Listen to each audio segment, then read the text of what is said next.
ఉన్న బంగారాన్ని విడిపించి ఆ రోజు ఆన్లైన్ రేటుకే మేము కొంటాం. Sharma gold company.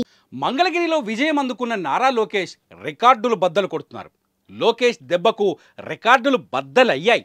2024 ఎన్నికల్లో వైసీపీ అభ్యర్థి మురుగుడు లావణ్యపై టీడీపీ అభ్యర్థి నారా లోకేష్ 41,000 ఓట్ల మెజార్టీతో విజయం సాధించి రికార్డులకు తిరిగిరాశారు.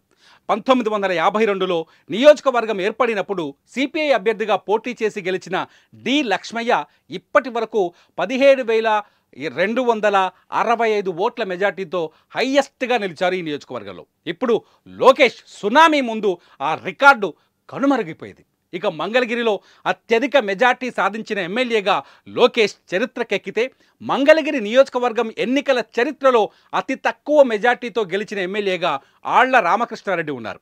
2014 ఎన్నికల్లో వైసీపీ అభ్యర్థిగా పోటీ చేసిన ఆళ్ల రామకృష్ణారెడ్డి టీడీపీ అభ్యర్థి గంజి చిరంజీవిపై 12 ఓట్ల తేడాతో గెలిచారు. గత 5 ఏళ్లుగా నారా లోకేష్ ఎన్నో రకాల విమర్శలను ఎదుర్కొంటూ వస్తున్నారు. ఒక్కసారి కూడా ప్రత్యక్ష ఎన్నికల్లో గెలవలేదని ప్రతిపక్షాలు లోకేష్ను టార్గెట్ చేశాయి. వాటన్నింటికీ నారా లోకేష్ తన విజయంతో సమాధానం చెప్పారు.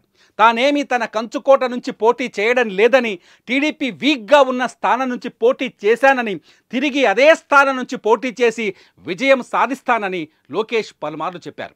ఇప్పుడు ఆయన విజయం వైసీపీకి చెంపపెట్టులా ఉందని చెప్పాలి.